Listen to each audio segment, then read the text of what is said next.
Hello, happy people, and welcome to your Moment of Zed, the YouTube channel dedicated to the most beautiful car in the world, the BMW Z3, or as the folks in Calgary call it, the Z3.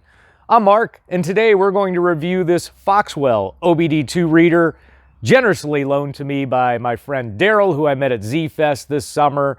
Now, I haven't done an OBDII reader review since I did the fixed unit, which is very popular, months ago.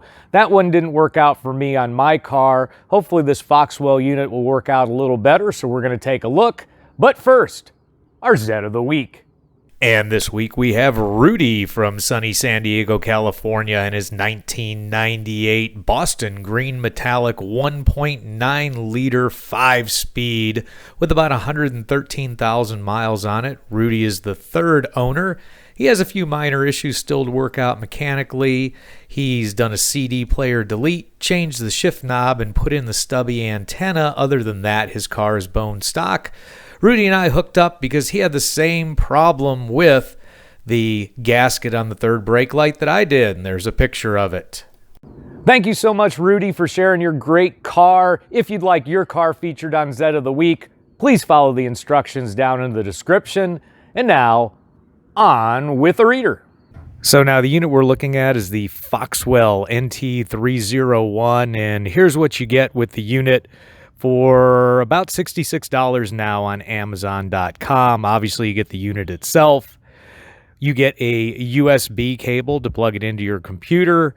You get a catalog from them of their products, the full user's guide, a quick start guide, and then on the end here, that's just the back of the packaging that kind of gives you the details about what you're getting. So that's everything you get for about $66 on Amazon. So the OBDII sensor port is on the passenger side of the Z3, which is kind of unusual. Most of them are on the driver's side in most cars. But let's go ahead and open that up. Make sure you line up the plug properly.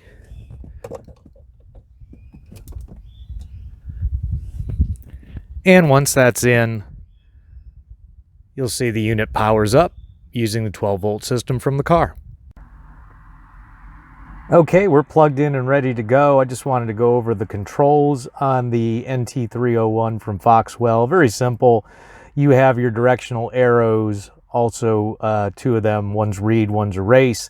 IM gives you, it's a hotkey, gives you an instant readout on whether you would probably pass a state emissions test or not. You have your back button, your enter button. The help button, its main function is if you have a code, it will tell you more about the code and the possible problems with your car.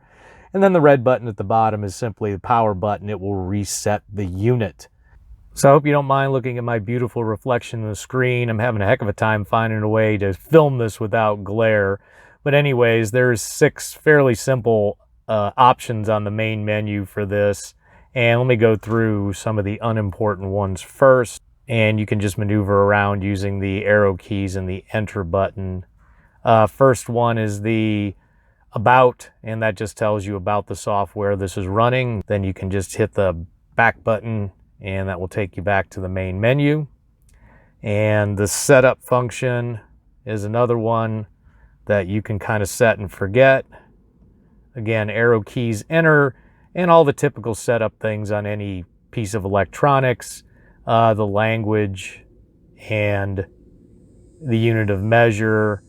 Obviously, the language is set to English. The unit of measure I set to English. And one other thing I did was the key beep set I turned off because it was annoying that the thing was beeping every time I pushed a button. And again, back out of that. The review function is if you have old data available to you in the unit, you can review that data. We don't currently. Back out of that. And the print data function, refer to user's manual for data printing procedures. Obviously, you'd be doing that on the computer, not here in the car. So let's go to another function that I don't find particularly useful, and that's the trouble code lookup, the DTC lookup.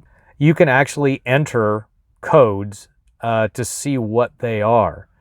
But if your car throws a code, it will tell you this information anyways. So this is kind of like a way to look up random DTCs, I guess, and not too useful because it doesn't really tell you anything. If I set one that I've seen in the past, such as P0420, which I changed by using the arrows, which is kind of clunky, and then when I hit enter, it tells me that, yeah, I have a catalyst problem. This is the code I saw before I replaced my catalytic converter. But if my car were to throw this code again, this is exactly what I'd see on the screen. So to me, all this function is doing is letting you look up codes that you could much more easily and quickly look up on the internet. So I'm not finding that all that useful. We'll back out of that and then go over to the main one that we're interested in, which is the actual OBDII function that's going to tell us if we have any codes. Now to do this, we're going to need to put our ignition in the on position so it can read. I'm going to go ahead and start the car up because I'm going to want to do live reading here in a minute. So let's go ahead and start the car and then go ahead and enter. And it's now linking to the vehicle, and it's going to determine what protocol it uses when it's communicating with the vehicle. It's going to use the ISO 9141-2. And right now what it's telling me is that everything's okay. And it's asking me if I want to erase previously stored data to save data from this test. I do. I don't have any previously stored data. You could say no. I'm going to say yes. And what you're going to get is you see these three lights, a green light, a yellow light, and a red light. If I had codes, I would have a red light. I don't, so I have a green light. If I get a yellow light, that could mean a couple things. More than likely, it means that whatever test the computer's trying to run needs more time or more driving time to cycle through and tell you for sure if you have a problem or not. But right now I'm not getting anything. And I'm going to go back to the diagnostic menu. You can also erase codes if you need to erase codes. You can erase codes using that. You can also look at live data, and that's what I'm interested in, but we'll get to that in a minute. You can view freeze frame, and what that's going to do is it's going to tell you when there's a code thrown, all the conditions of the vehicle when that code registered. You can also do your IM readiness, which is basically your emissions test. Will you pass state emissions if your state has that? Mine doesn't, thank God. But you can do that through the menu by clicking here, or you can click that hot button, IM, the blue button. So I'll do it through the menu, click enter, and it's going to go ahead and run that test. Everything's okay right now. I've got an NA on the HCAT, which is the heating of the catalytic converter. So that means one of two things. Either it's not ready yet, or this reader won't read that with this car, one or the other. Back to the diagnostic menu. One thing I'm very interested in is my O2 sensors. So I'm going to do an O2 monitor test as well.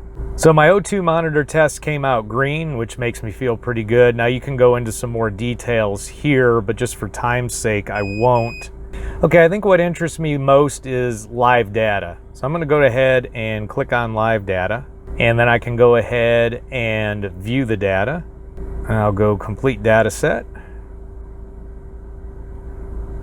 And there's all the information I've got. Shows RPM and engine temperature. And the thing I'm most interested in is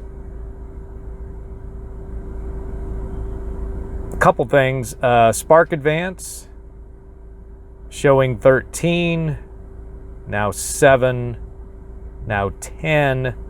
That should be fairly consistent, and it is.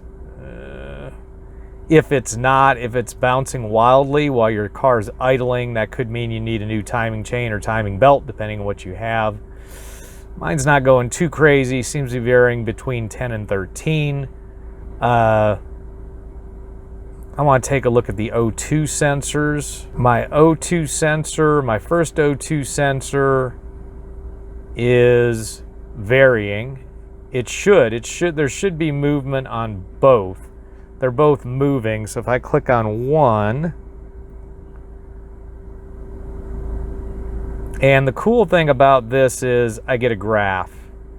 And you can kind of see more in a graph than you can just looking at the data. And then if I rev the engine, it should change.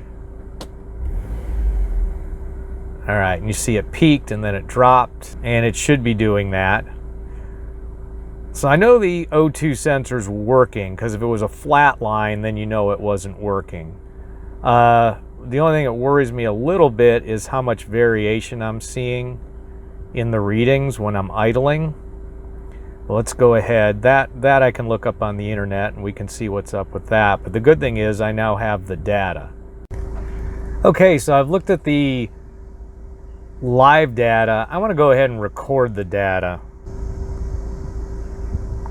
And I'm going to do the complete data set and manual trigger. We'll go location 1. And we'll press enter to start recording. And you can see it's recording 70 different things apparently. Okay, we're just about to wrap up the recording. Recording is done. And now I can choose to play back the data or not. So let's go ahead and hit yes.